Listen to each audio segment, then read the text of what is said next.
coming to you from the U.S. and streaming all over the world. This is Shotgun Sports USA. Get accurate, reliable information in every single episode. With interviews from the best shooters in the game, the best gun clubs across the globe, and industry-leading companies that revolutionize the sport. Find us online at shotgunsportsusa.com. Shotgun Sports USA is powered by Winchester Ammunition, the American legend, and driven by Beretta, the #1 choice of champions. Also brought to you by Cole Gunsmithing, the #1 Beretta premium dealer in the U.S.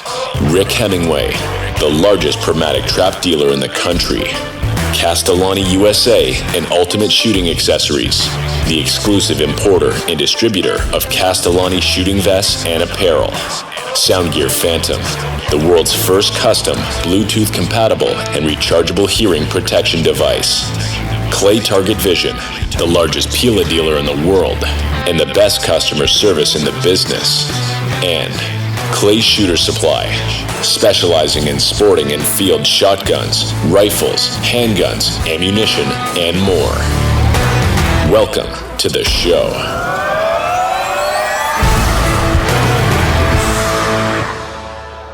Better with Beretta. Pro tips from the #1 choice of champions.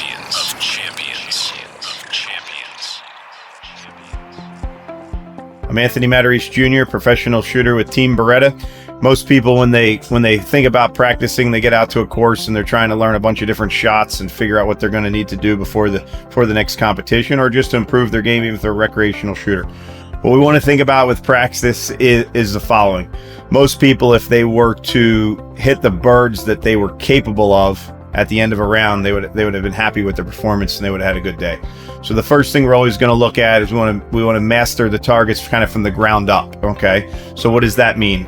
The basic shots, make sure you can kill 10 in a row. Look at your basic crossers, look at your going away birds. As you work through that, you'll gradually add speed and distance. My belief is if you can get your mechanics down and kill 10 in a row, that allows you not only to work on your game both mentally, okay, but the physical part of your game as well. Because if you can't hit 10 in a row in practice on basic birds, you're not going to be able to hit 6 in a row in a tournament as the targets get a little bit tougher. So as we go from there, we're going to work our way out. Some days what that means is at the end of a practice day, you really didn't shoot birds that were that difficult because your skill set wasn't strong enough on the birds that you should have been killing all of. Okay, so that's my advice today, and we hope to have you hit more birds the next time you're on the range.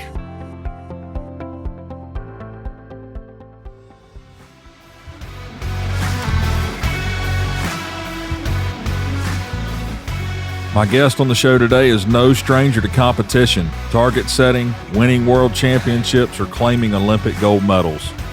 He's a gun club owner and an icon in the sport. Please welcome to the show, Richard Faulds.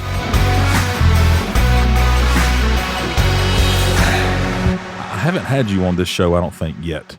I can't remember. I'd have to go back and look. I don't think I have. I know we had you on the other podcast, but we've got you on this one now, and I want to ask you a few questions about what's going on there, what you've been up to, and we'll just get into a good conversation. So what's going on here? Well, obviously, just really kind of looking forward to the new competition year.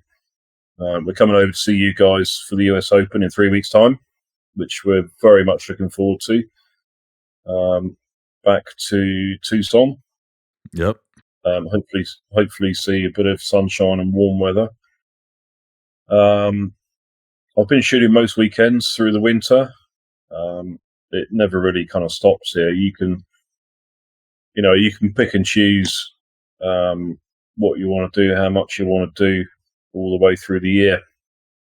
And there's so much shooting available now, midweek as well as at weekends, that, some weeks you can shoot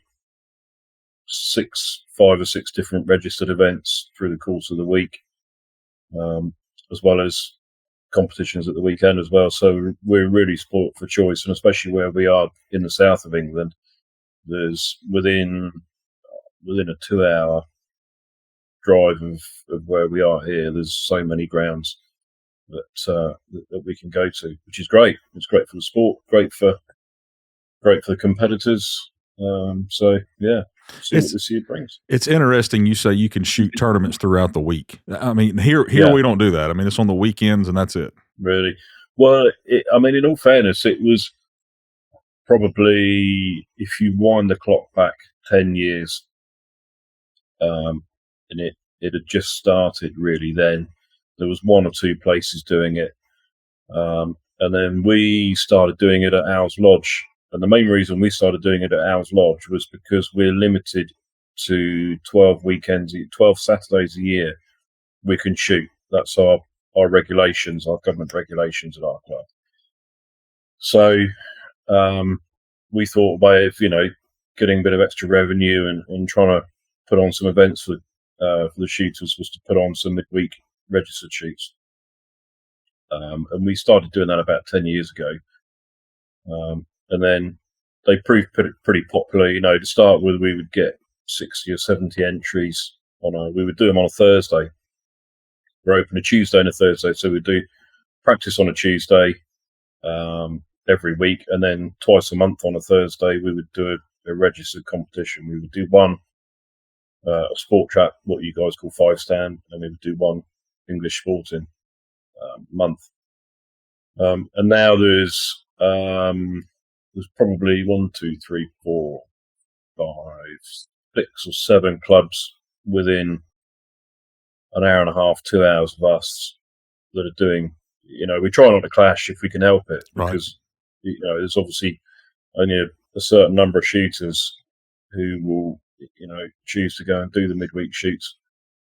But it's very popular. We're now getting between 120 and 150 entries on a Thursday every month,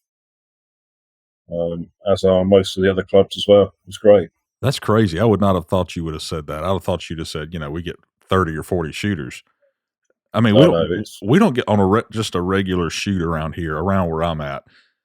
We're lucky to get 150 shooters on a weekend, and you do it on a Thursday. That's pretty interesting. Yeah. So are you practicing easy targets over there? Or are you practicing hard targets over there? Let me start over. There's some talk, and you've seen it online, that debates, and we have debates over here too about easy and harder targets, but they're saying that the UK is, their targets are too soft, which I don't believe. But what do you have to say about that? I don't think the targets are too soft. I mean, ultimately, you're looking for a good balance of targets. Now, at this time of year, when you could get rough weather, it's cold, wet, windy. If people are going to make the effort to go out and shoot, then you don't want to be kicking their asses all the way down the road on the way home and beating them up too much. And I think there's a lot to be said for that. But then, when we put on a shoot at our place, we're doing one on a Thursday a month. We do a 5-stand on a Thursday, and we do a Saturday once a month.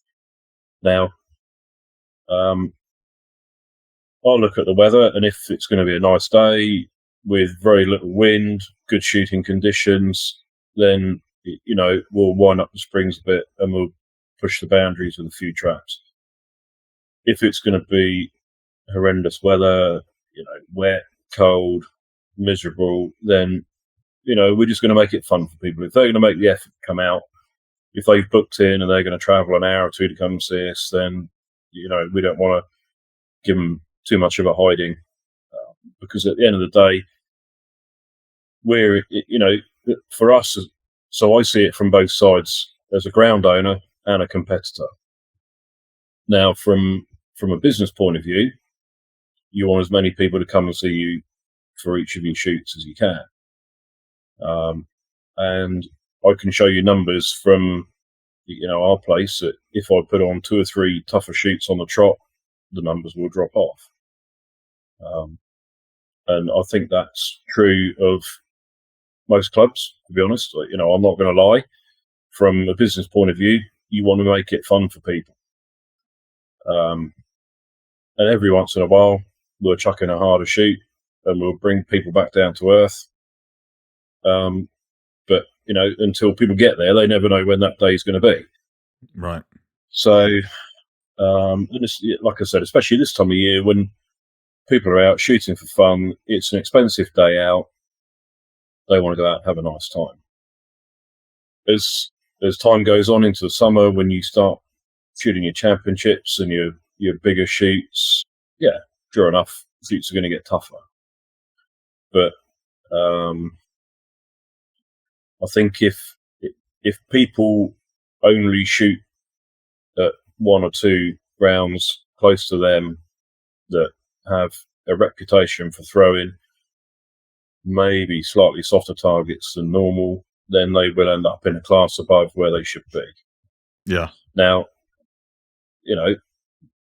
that's fine. They're just going to get their arse handed to them when they go somewhere else. Yeah. So, I think the answer to it is get the variety, shoot as many different grounds as you can, and, get in the car and travel. Don't stick to your local place that you're in your comfort zone at. You've got to go out of your comfort zone. Yeah. What have you been doing to prepare? You said you're coming to the U.S. Open. What have you been doing to prepare to come over here? Or have you? Been shooting 2 or 3 times a week if I can. I don't very often shoot practice. I very rarely shoot practice now. But, I've been trying to make the effort to get a few registered targets under my belt all the way through the winter, really. Yeah. So try and hit the ground running as soon as we get into the States. What are some of the targets that you expect to see when you come over to the U.S.? Something like, we don't throw that at home, or are there any targets like that?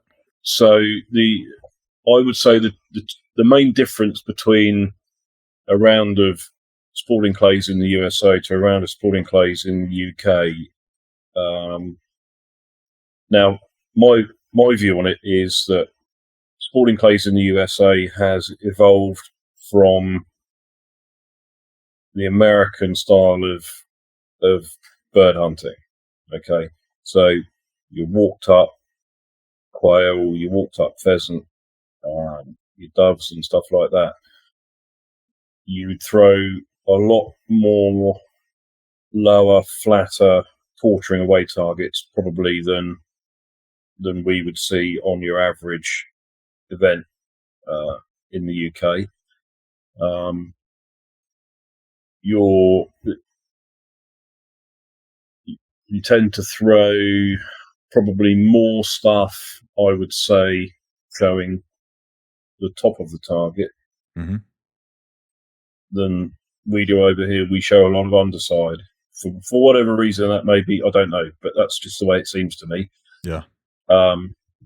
Whether that's because, going back to my previous point where a lot of targets are thrown lower to the floor, so then you've got to show top to show colour. Maybe whereas we throw a lot of higher stuff in the air, you'd see a lot underside on stuff. Yeah. The last few times we've been over, we've noticed that there's been more tower shots and stuff, which is great for us because we love that kind of stuff. So that would be the two main differences. And I think also there's, like we talked about earlier, that the speed difference in a lot of the targets. We would probably throw a few quicker targets here, on your average round than we've seen a lot of times when we come to the US. You'll get the distance, but you won't get the speed with it. Now that can be harder than speed and distance combined, in my view. Distance with lack of speed is going to really crucify people unless, and that is your perfect target, which I can't think, many people are going to love that kind of stuff. Whereas, British shooters and top American shooters, put on a 50-yard midi flat out off of a tower, it's a lot of people's, stuff that they're going to love to shoot and, probably shoot it well.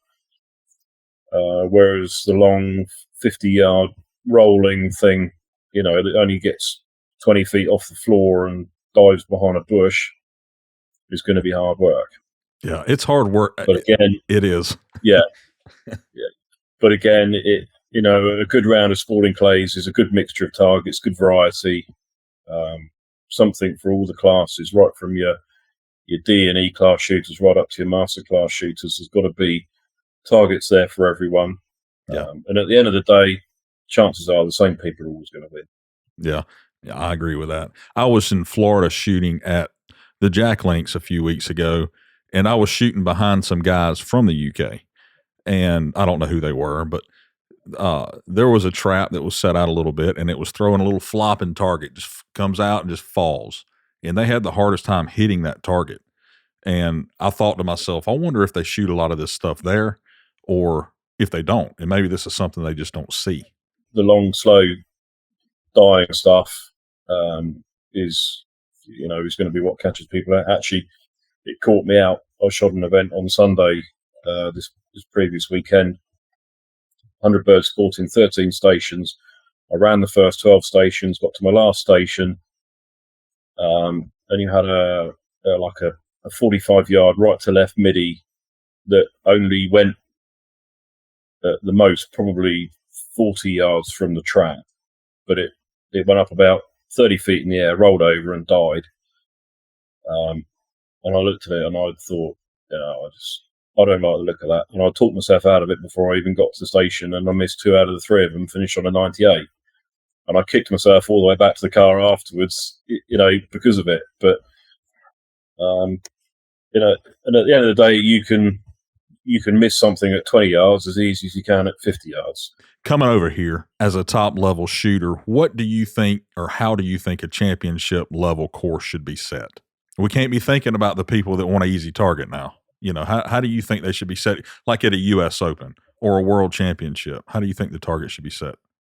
So when I came and set the U.S. Open at Big Red Oak, I did one of the main event courses. I think, the super sporting and one of the prelims, maybe. I think I set those 3 courses.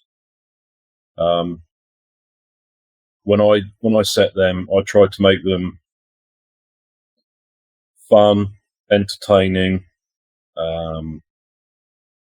interesting, and just a good mix of targets.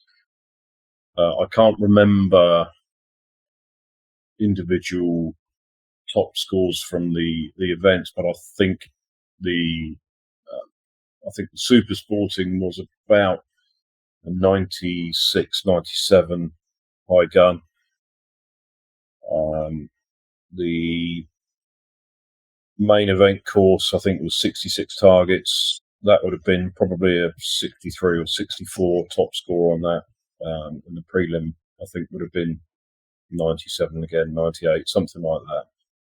But the emphasis for me when I set a course, be it in the UK or in America, is to try and do just something a bit different to what you guys would set. I've worked with Rick, I've worked with Joe Skull. I know the kind of things that they like to set because I've worked with them and I've shot enough of their targets over the years that you look at a particular area on a course and you think, right, what might they do? What might I do? What might be different? Chuck something up in the air, throw a driven, which I know you guys don't see very often. Right. So I always try and put one of those on if I'm allowed to, or if you can on a course. So yeah, for me it's variety, and like I said, you can make people miss a 20-yard target through just doing something quirky with the trap. Yep. Just as easy as you can make somebody miss a 60, 70-yard, horrendous target. Yeah. You hear people get more frustrated by missing the 20-yard target than they do the 70-yard target. The size difference in the clays in the UK and the US, it don't sound like it's that big of a difference, but I think it is. How much does that affect you, or does that affect you at all when you come over here?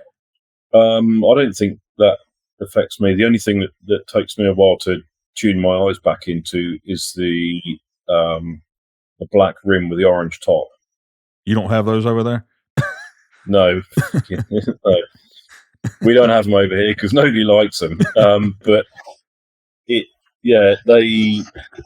take me a little while just to tune my eyes back into, because especially when they're below the horizon, they just look like an orange midi to me. Yeah. Do you throw solid black targets? We throw solid black and solid color. So we don't do the 50-50 mix. Gotcha. So, but I know that the orange top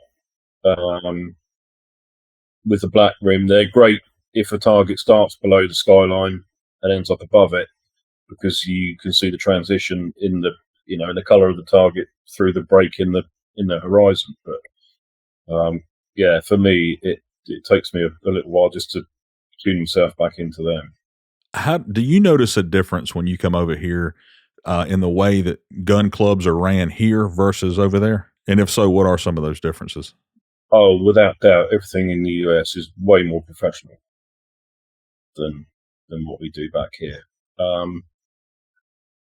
The great thing that you guys have got in America is space and miles and miles of it.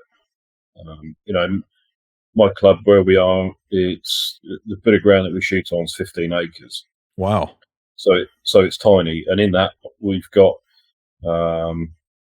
15 sporting stations, 4 5-stand layouts, a skeet range, and a bunker. That's crazy. It's tight. Yeah, it's tight. And you go to Texas, go to San Antonio, and there's 600 acres of ground to play with. We go to Big Red Oak, and there's thousands of acres there. Forest City, and it's endless. Yeah, endless. Opportunities and scenarios and different terrain to work with. And everything is done in a much more professional, more of a golf club-like environment, should we say. What's the biggest club over there that you've been to? And you're in the UK? In the US. UK. In the UK, the biggest ground would be, or the most professional ground would be EJ Churchill's. Which is, how many acres is that? 60? It wouldn't be much more, I wouldn't have thought. Yeah. But then when you guys come over and do the World English there, they use the main estate, which is probably 2,500 acres. The club that they shoot on, on a daily basis would be 50 or 60 acres at the most, I would have thought. That's wild. There's that much difference. When you're talking about shooting over there in your tournaments on Thursday or whenever they are, what does it cost to shoot a 100-round tournament there? So entry fees are between kind of 40 and 50 quid per event, and then obviously ammo and everything else on top of that. But your basic entry fee would be between £40 and £50, somewhere in that area. Yeah. That's just. I've never been over there to shoot. I'm not coming to the World Championship, but I've always wanted to go just to see it. How they put on, like to see your place. 15 acres and you've got all that stuff out there. That's crazy. If you told one of these gun clubs around here, hey, here's 15 acres, set you up a gun club, I don't know that they'd know where to start. No. And that's. But tell me about your classification system, I guess you'd say. So our classification system, I looked it up earlier. It varies each 3 months, and everyone's reclassified each 3 months. But the variations in the splits are very, very tiny. So treble A class, which is equivalent to your master classes in English sporting, is 88.7 and above. Double A is 86.69 to 84.4. A class 84.4 down to 77.9. B class 77.9 to 71. And C class is anything below that. You need to shoot 300 targets to get a classification if you're a new member. And then each 3 months, the classifications are redone. You can move up a class, 2 or 3 or whatever, but you can't go down for 2 years, I believe. That seems like that would keep a lot. I'm trying to think how to say this. I think that, so it goes off an average for 3 months. So if your Yes, average is correct. 95, you're in AAA. And if Yeah. you go the next 3 months, you're not going to go down if your average is an 85. You're going to stay there for 2 years. Yeah. So the way that our averages are done, if your raw average, for example, is, so you've shot 1,000 targets, your raw average over those 1,000 targets is 80. If you go and chuck in a score of 65 to try and drag yourself back down a classification, anything 10% off of your raw average or below is disregarded. Okay, so if your raw average is 80, right, if you go and shoot a 65, that score's binned completely because it's more than 10% below your raw average, which would be, the cutoff for that would be 72. So anything below a 72 that you shoot doesn't count towards your forward classification. And that was introduced about, 6 or 7 years ago to stop people from sandbagging their way back down through the classes. That's If that interesting. makes sense. Yeah, that's interesting. Do you think that the way your classification system is, that it's good? Do you think it works? It keeps the people where they need to be? I don't think there is the perfect answer to it, because there's always going to be issues if you change your classification system from a percentage scenario to, for example, points off of high gun, and try to do some sort of handicap that way. There's going to be flaws in that. There's going to be flaws in everything, right? In every way. I don't think there is a perfect scenario. And I'm sure there's people that play golf for the handicap way above where they should be, that they've managed to fudge it somehow or other. But we only use, on a regular registered event, we only use AA as the maximum class, and we only use AAA at our national championships, i.e. English Open, British Open, or World English. Okay, so is sort of equivalent to master class. So at a registered event, AA and AAA compete together. So at just a regular shoot, you yourself would be in AA. Correct. Yes. Okay. And then when you move to a big tournament, national event or whatever it is, you move up to AAA as well as everybody else that's in AAA. So that gives the people in AA a chance to win as well, their class. Absolutely. Yeah, absolutely. And the percentage of AAAs and AAs at a regular registered event would probably be 2/3 AAs, 1/3 AAAs at your average, weekday registered tournament. I kind of like what y'all do over there. I think it's interesting. Here it's just confusing. It really is. It's not confusing because we're used to it, but it's confusing when you have to sit there and figure out, all right, I need 2 more punches to get up in this class. And then you get those. And if you get 15 punches at a shoot, you only move up to the next class that really needed 2 punches. And I know I haven't explained that really good, but it's hard to explain, Yeah.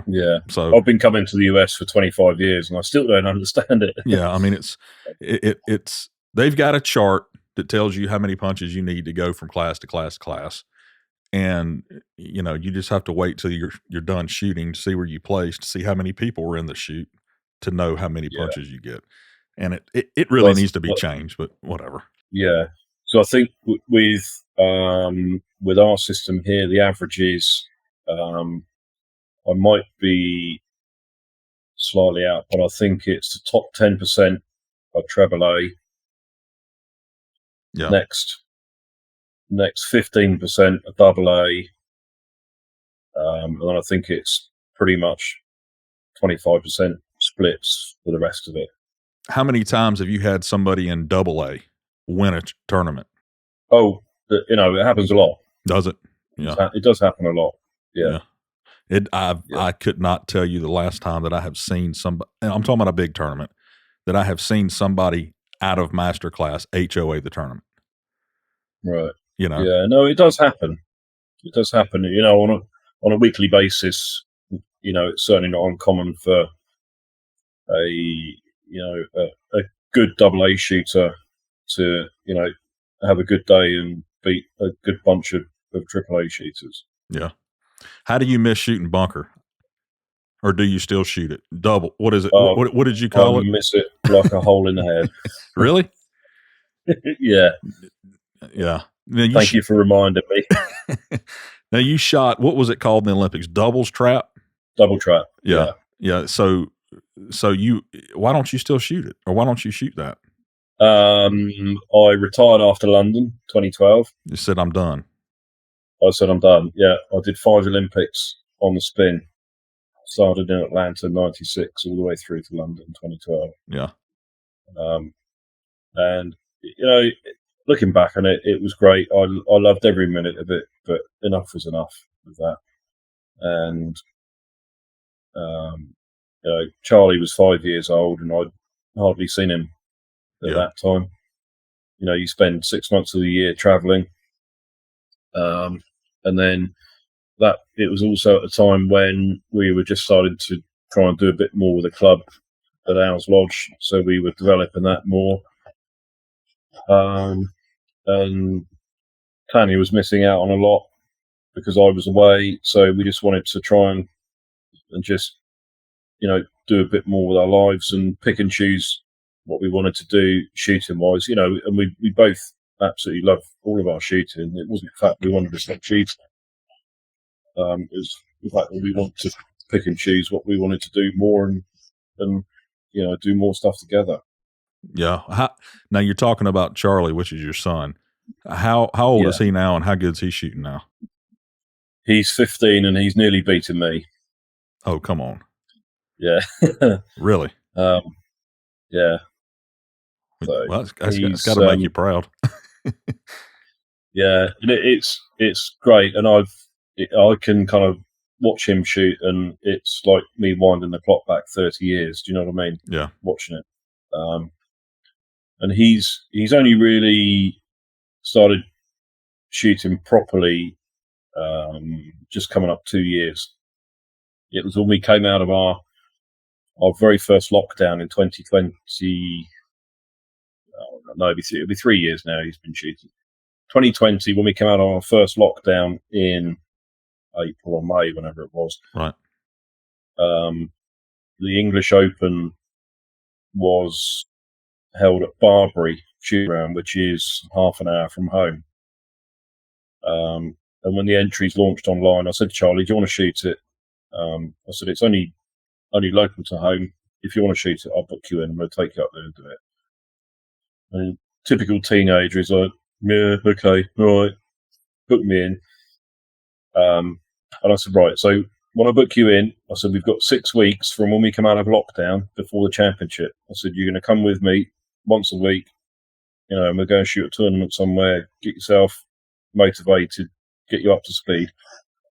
And prior to that, he'd shot a bit, but it's quite natural. But he just hadn't really got the bug. Anyway, in that 6 week period, he kind of went from zero to hero and absolutely loved it and really, really got the bug. And he's not really looked back since. So is he coming over here with you? Yeah. Oh God, wild horses wouldn't keep him away. He's booked into every event bar a pump gun. Well, ain't nothing wrong with that. Every 12 gauge event, every sub gauge event, and even the side by side. He's managed to blag a side by side off a Fab Arm, I think, to to shoot one of their demo guns around the side-by-side course. So, yeah, I'm going to spend more time watching than I am shooting, I think, in Arizona. He's got the perfect scenario. You own a gun club, you know how to shoot, and he's watched you, as he's grown up. So it's just like a perfect recipe for success, Yeah. So he's supposed to beat you.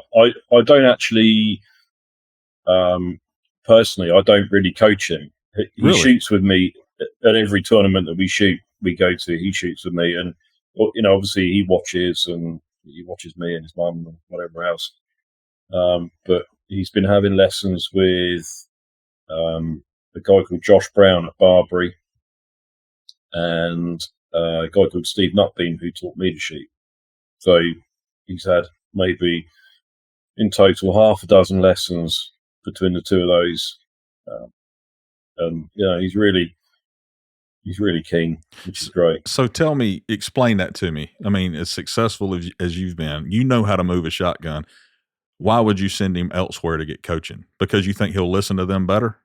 Have you got kids? I do. That's why I mentioned he'll listen to them better. Are they old enough to drive? Did you ever try and teach them to drive? No, they're not old enough yet. Right, okay. Well, when they are, don't even go there. I got you now. So he'll listen to them better than he'll listen to you.